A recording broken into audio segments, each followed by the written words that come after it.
नमस्कार, प्रादेशिक समाचारमा स्वागत छ। म प्रमिला खतिवडा। प्रदेशमा भएका विभिन्न गतिविधि, समस्या र समाधानका उपायका बारेमा समाचारका साथमा हामी आएका छौं। आजको पहिलो खबर प्रदेश 1 बाट।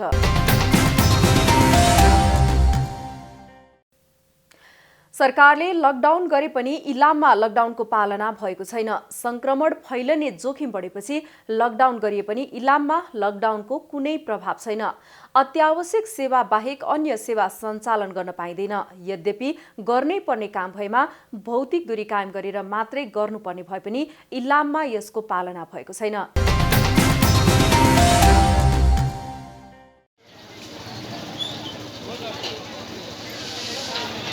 यो दृश्य हो बिहिबारे हाट लागेको इलाम बजारको। बिहिबार इलाम बजारमा लागेको हाटमा हटिया भर्न आएका स्थानीयका कारण भिडभाड छ। हाट बजार अवलोकन गर्न पुगेकाहरू लकडाउनको अनुभूति नभएको प्रतिक्रिया दिन्छन्। तर लकडाउन खुलेको जस्तो के हो तपाईँहरू पनि यसो घुम्नु हुँदै रहेछ। तपाईँहरूलाई कस्तो महसुस? म अहिले पुरै लकडाउन खुलेको जस्तोको महसुस भिड त्यस्तै छ। लकडाउनको निश्चित समय तोकेको हुनाले गर्दा हामी पनि समयमै आएर चाहिँ यो सब्जी भयो विभिन्न कुराहरू समयमै गरिदिन पाए चाहिँ राम्रो हुन्थ्यो। अत्यावश्यक कामका लागि भौतिक दूरी कायम राख्नुपर्ने भनिएको छ। विश्व स्वास्थ्य संगठनले समेत नेपालमा तत्काल लकडाउन खुकुलो पार्नु जोखिम भएको बताइरहेको छ। तर इलाममा कुनै पनि मापदण्ड पूरा गरेको भेटिएन। मुलुकमा संक्रमणको संख्या बढिरहँदा पनि इलाममा लकडाउनको पालना नभएको स्थानीयको प्रतिक्रिया छ। न अब यहाँ केही मेन्टेन छ। यो सब्जी अब बिहान चाहिँ यतिखेर भिडाभिड भएपछि यतिखेर कोरोना आउँदैन भन्ने होइन। यहाँ बुझ्दाखेरि यतिखेर चाहिँ कोरोनाले रेस्ट गर्छ भन्ने बुझ्यो। अब सब्जीहरू गर्ने अनि हाम्रो कपडा पसल अरू दैनिक गर्ने चाहिँ बन्द गरेर यो खालकोले चाहिँ खासै मैले राम्रो बुझिनँ। लकडाउनको कडाइको साथ पालना गराउनु स्थानीय तह र स्थानीय प्रशासनको भूमिका हुन्छ। तर यी दुवै जिम्मेवार निकाय बेखबर छन्। लकडाउनको अनुगमन नहुँदा भिडभाडको जात्रा लगाइएको छ। संक्रमणको जोखिम भए पनि इलाममा लकडाउन भएको नभएको नै भन्न नसकिने अवस्था रहेको स्थानीय व्यवसायीको भनाइ छ। दिउँसो र रातमा मात्रै लकडाउनको अनुभूति भएको छ।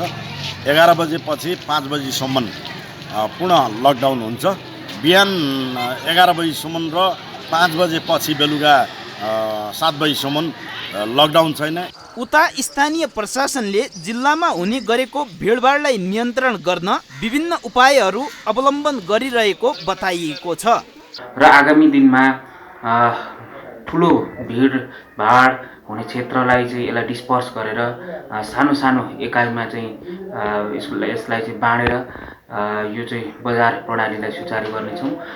संक्रमणले विश्व आजित भएको बेला इलाममा भएको लकडाउनको उल्लङ्घनले थप जोखिम बढाएको छ। अत्यावश्यक सेवामा समेत भौतिक दूरी कायम गर्नुपर्ने बेलामा हाट बजार लगाएर कोरोनासँग न्यू खोज्नु यो सरासर गलत काम हो। यसको कडा अनुगमन गर्न स्थानीय प्रशासनले विशेष भूमिका खेल्न सक्नुपर्छ। माउन्टेन टेलिभिजनका लागि इलाम सहकर्मी टिका खतिवडाको सहयोगमा जिल्ला ब्युरोको रिपोर्ट।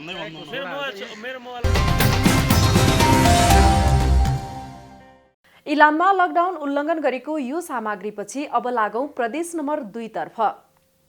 लकडाउनले कृषकलाई आफ्नो उत्पादन बजारमा पुर्याउन कठिन भएको छ। कृषकले आफ्नो उत्पादन बजार पुर्याउन नसक्दा खेतबारीमै कुहिन थालेको छ। स्वदेशी कृषि उपज खेतबारीमा कुहिँदै जाँदा पनि भारतबाट आयात रोकिएको छैन। सरकारले कृषिलाई प्राथमिकता दिएको बताइरहे पनि पर्साका कृषकहरू उत्पादन सडाउन बाध्य छन्।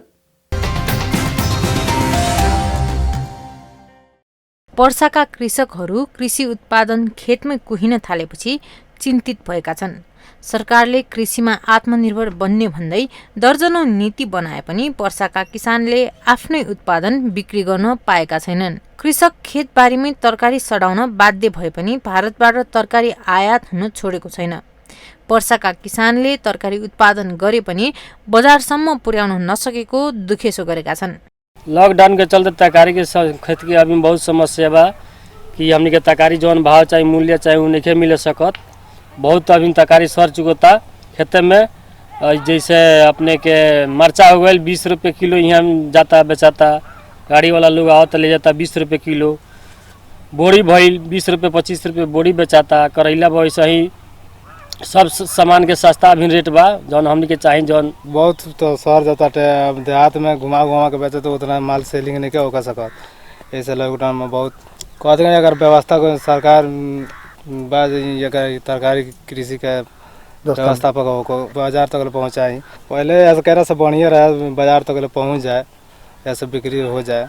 पुँजी, श्रम र प्रविधि प्रयोग गरी उत्पादन गरिएको कृषि उपज बारीमै कुहिएपछि कृषकहरू आजित भएका छन्। पाकेका फलहरू बजार पुर्याउन नसक्दा बारीमै कुहाउनु परेको छ। भएको उत्पादन बिक्री गरिदिने कुनै जिम्मेवार निकाय छैनन्। पर्साका कृषकले आवश्यक मल बिउसँगै उचित मूल्य समेत पाउन सकेका छैनन्। यह बात देखिए जे हमनी के तकारी रोपे तकारी कोनो हमनी के रेट जौन है तो रेट से नहीं जा। अब बाजारों पिठिया लेके जाता है तो पुलिस लोग वहाँ से खेत भेद हाबी जाबी करता है। दवा दारू ये खाद पाद बात सब महंगा मिलता। अब हमनी के में कोनो गुण लागत नहीं है। बाजार लागत लगत तकारी ले तो हमनी के सरकारले कृषिमा मुलुकलाई आत्मनिर्भर बनाउने भन्दै आएको छ। सरकारको कागजी नाराले पर्साका कृषकको खेतबारीमा छुन सकेको छैन।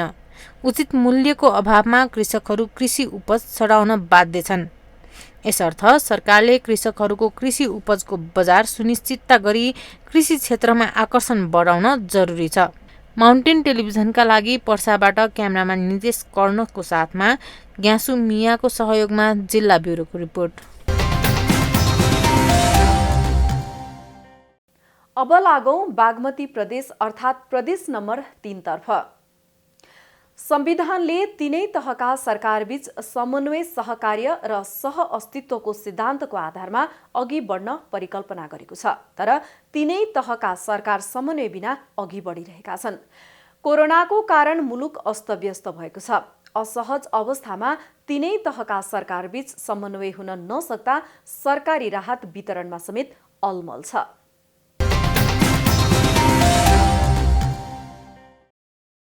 मुलुक 1.5 महिना बढीदेखि लकडाउनमा छ।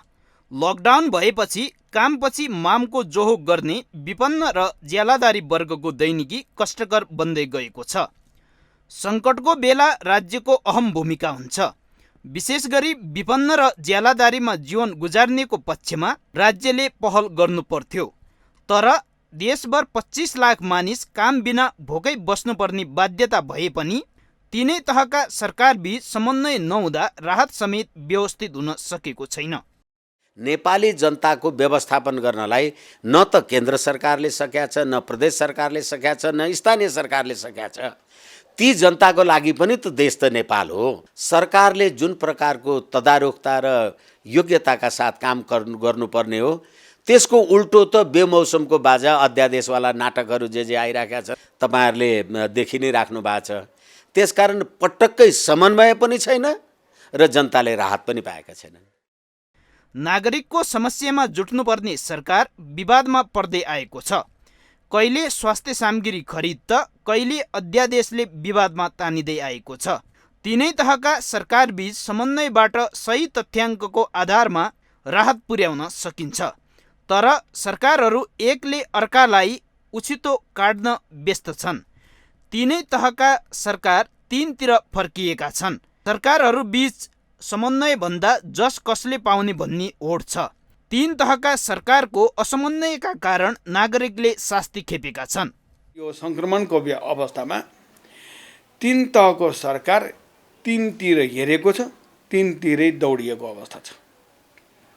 कुनै समन्वय देखिएको अवस्था छैन, कुनै सहकार्य भएको अवस्था छैन र एकले अर्कोलाई उछिन्ने, एकले अर्कोको कुरा नसुन्ने यो तीन तहको सरकार साँच्चीकै भन्ने हो भने आम नागरिकको लागि अहिलेको अवस्थामा गाँडो साबित हुँदैछ। काठमाडौँबाट हुने सेवा नागरिकको घर दैलोमा पुर्याउन भन्दै मुलुकमा सङ्घीय शासन छ। सङ्घीय व्यवस्थाले तीन तहको सरकारको प्रावधान गरेको छ।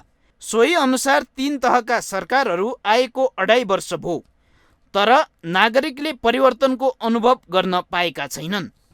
यति बेला कोरोनाको त्रास छ। नागरिक भोग र रोगको त्रासमा भए पनि तीनै तहका सरकारको समन्वय अभावमा विपन्न वर्गले न्यूनतम राहत समेत पाउन सकेका छैनन्।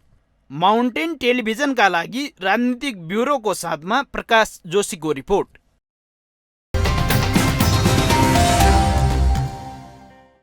अब लागौं सुदूरपश्चिम प्रदेश नम्बर 7 तर्फ। धनगढीमा राखिएका प्रयोगशालामा कोरोना नमुना परीक्षण सुस्त हुँदा जोखिम बढ्दै गएको छ। सुदूरपश्चिम प्रदेशमा धनगढी पशु अन्वेषण प्रयोगशालामा स्थापना गरिएको मेसिन दैनिक 270 जनाको परीक्षण गर्न सक्ने क्षमता भए पनि थ्रोड स्वाब सङ्कलन हुन नसक्दा मङ्गलबारदेखि प्रदेशमा कुनै पनि परीक्षण हुन सकेको छैन।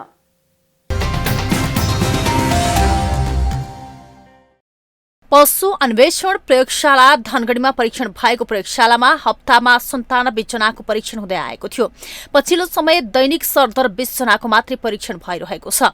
सुदूरपश्चिम प्रदेश कोरोना भाइरस संक्रमणको उच्च जोखिममा भए पनि नमुना संकलनसँगै परीक्षण सुस्त गतिमा हुन थालेको हो।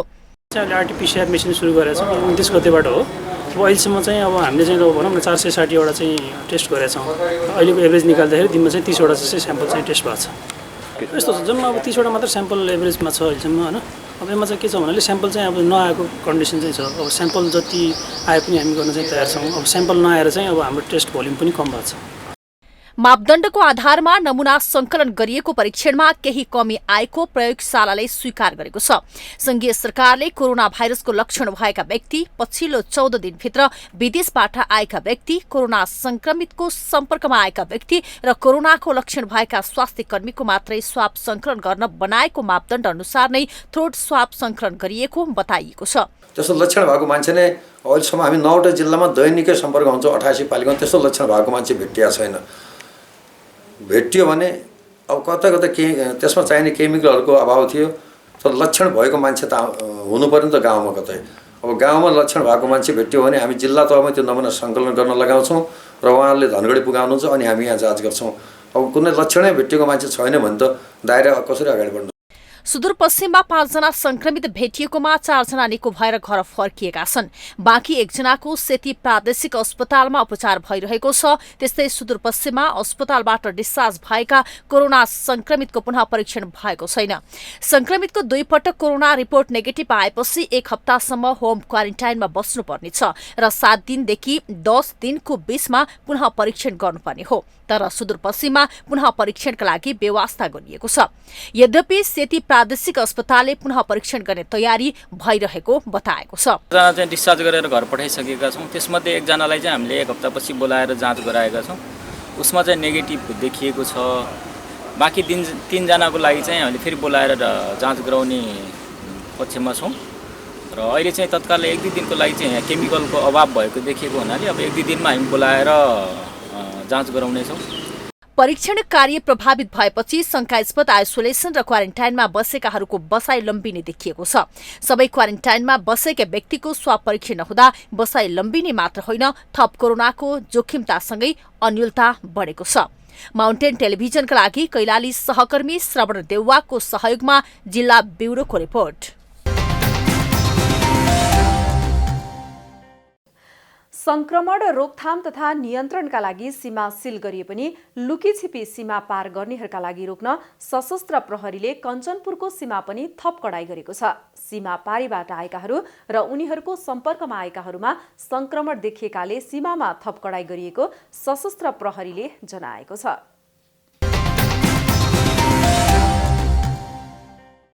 भारतसँग सीमा जोडिएको कञ्चनपुर सीमा क्षेत्रमा थप कडाई गरिएको छ। कञ्चनपुर भारतको उत्तराखण्ड उत्तर प्रदेशसँग खुला सीमा भएकोले यो क्षेत्रबाट लुकीछिपी बढी आवतजावत हुन सक्ने भन्दै सशस्त्र प्रहरीले अस्थायी पोस्ट खडा गरेर सीमामा कडाई गर्न थालेको हो। सीमा क्षेत्रमा आवतजावत रोक्न र लकडाउनलाई प्रभावकारी बनाउन सशस्त्र प्रहरीले मोबाइल पेट्रोल, बाइक पेट्रोल र पैदल गस्ती र संयुक्त गस्ती गरेर सीमामा निगरानी गरिराखेको हो।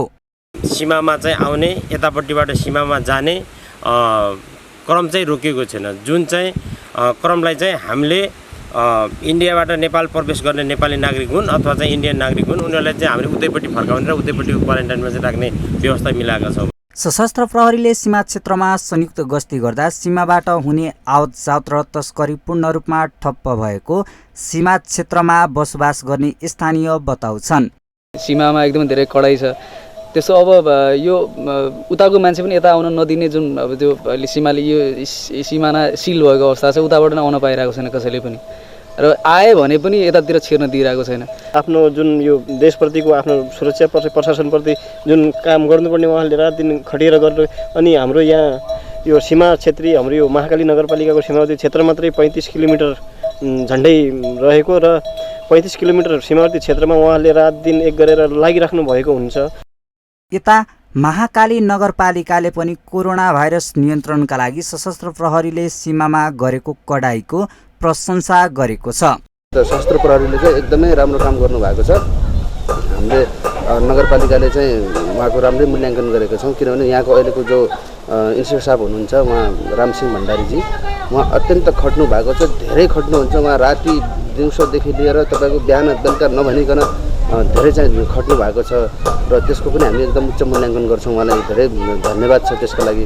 अहिलेको अवस्था हेर्ने हो भने नेपालका अधिकांश कोरोना भाइरस संक्रमितहरू भारतबाट आएका र उनीहरूको सम्पर्कमा रहेकाहरू देखिन्छन्। त्यसैले सशस्त्रले यसरी सीमा क्षेत्रमा कडाई गरी लुकीछिपी आउनेलाई समेत रोक लगाउन सके संक्रमण नियन्त्रणमा अवश्य पनि टेवा पुर्याउनेछ। माउन्टेन टेलिभिजनका लागि कञ्चनपुर सहकर्मी पुष्कर भट्टको सहयोगमा जिल्ला ब्युरोको रिपोर्ट।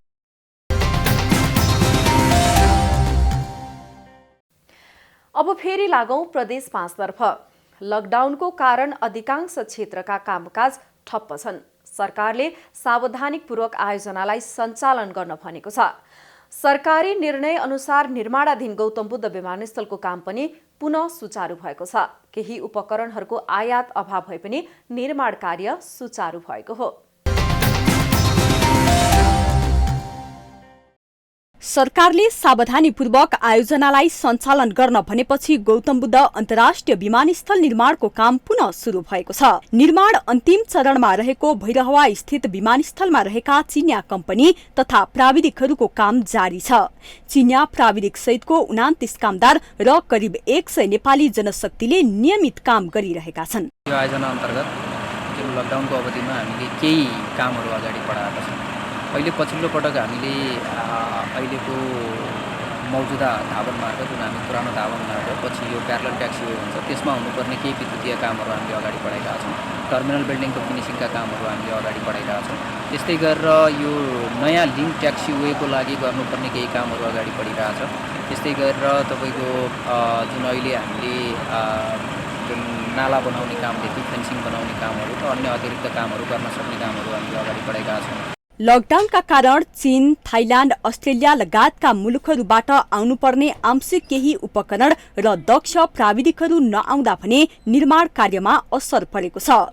तर पनि चिनिया निर्माण कम्पनी नर्थ वेस्ट सिभिल एभिएसनले निर्माणको काम रोकेको छैन। उपलब्ध जनशक्ति र उपकरणबाट काम जारी रहेको छ। तर लकडाउनका कारण मजदुरहरूको आवत जावत तथा सामग्री ढुवानीमा समस्या भएको छ। हामीले जुन आयोजना स्तरमा सम्पूर्ण उपकरणहरू आइसकेपछि करिब 1.5 देखि 2 महिनाको अवधिमा हामीले ती उपकरणहरू जडान गरेर सक्ने अवस्थामा हामी छौँ र अहिले हामीले यो लकडाउनको अवधिलाई पनि सकेसम्म बढी उपयोगी बनाएर हामीले निर्माण कार्य अगाडि बढिरहेको अवस्था हो। सकेसम्म यो निर्माण सामग्री ल्याइसकेपछि त्यसलाई जडान गर्ने र विमानस्थल सकेसम्म छिटो सञ्चालन गर्ने गरेर आयोजना अगाडि बढिरहेको अवस्था छ। विमानस्थल निर्माण आयोजना अनुसार ICBA को लाइट फिक्सर र ब्यागेज ह्यान्डलिङ सिस्टम बाहेकका अधिकांश उपकरण आएर जडान भइरहेको र केही हुने प्रक्रियामा छन्। रनवे लाइटको सामान, लिफ्ट, एसी, फ्लाइट सूचना डिस्प्ले, सेक्युरिटी सिस्टमका उपकरणहरू आइसकेका छन्। ICB-2 अन्तर्गतका कम्युनिकेसन, नेभिगेसन र सर्भिलेन्सको काम मध्ये VOR DME सञ्चार उपकरण, मौसम पूर्वानुमान उपकरणहरू 95% बढी आइसकेको छ। 6 अर्ब 82 करोडको लगानीमा सम्पन्न हुन लागेको आईसीबी 1 स्तरको विमानस्थल आयोजनामा एडीबीको 40.5% ऋण तथा 18% अनुदान, ओपेक फन्ड फर इन्टरनेशनल डेभलपमेन्ट्सको 30.5% ऋण र नेपाल नागरिक उड्डयन प्राधिकरणको 11% को लगानी रहेको छ।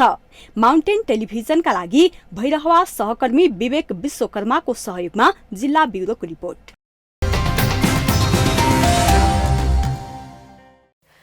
प्रदेश 5 को बाँकेमा कोरोना संक्रमितको संख्या बढ्दो क्रममा रहेको र रूपन्देहीमा समेत संक्रमित भेटिएसँगै सीमा जोडिएको दाङमा उच्च सतर्कता अपनाइएको छ। उच्च जोखिम भएको भन्दै दाङको तुलसीपुर र घोराही आउने नाकामा कडाई गरिएको छ। दाङमा एम्बुलेन्स चालकका लागि पीपीई, N19 मास्क, ग्लोभ्स र सेनिटाइजर अनिवार्य गरिएको छ। तर आवश्यक सुरक्षा सामग्री नपाएको एम्बुलेन्स चालकहरूको गुनासो छ।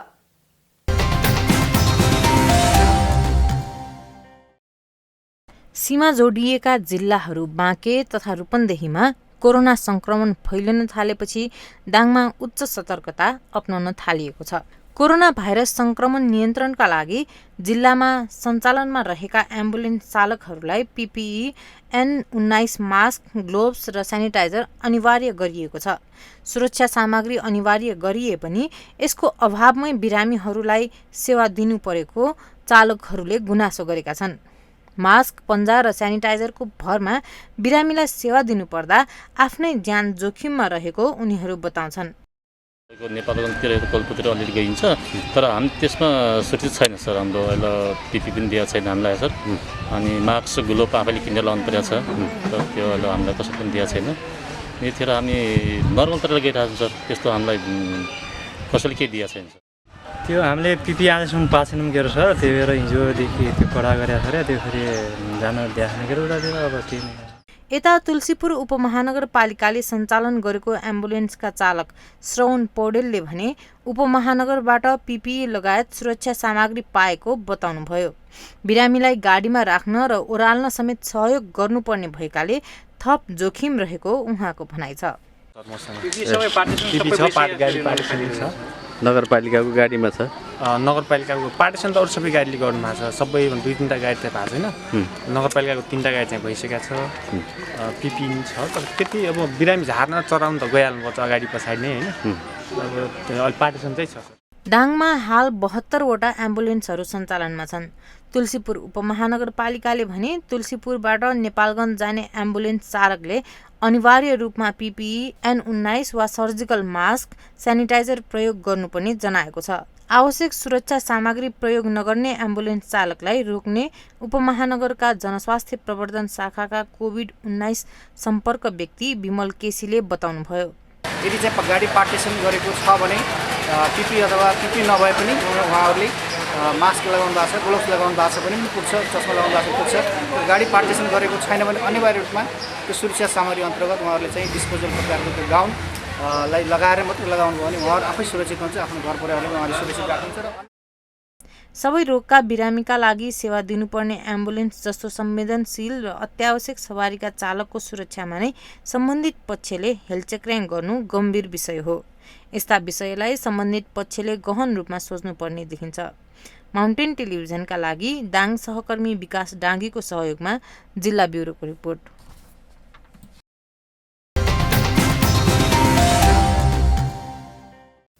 हवस् त अहिलेलाई प्रादेशिक समाचार यति नै। फेरि अर्को हप्ता सातै प्रदेशमा भएका गतिविधि र समाचारका साथमा उपस्थित हुनेछौँ। सत्य, तथ्य र निष्पक्ष समाचारका लागि हेर्दै रहनुहोला माउन्टेन टेलिभिजन। नमस्कार।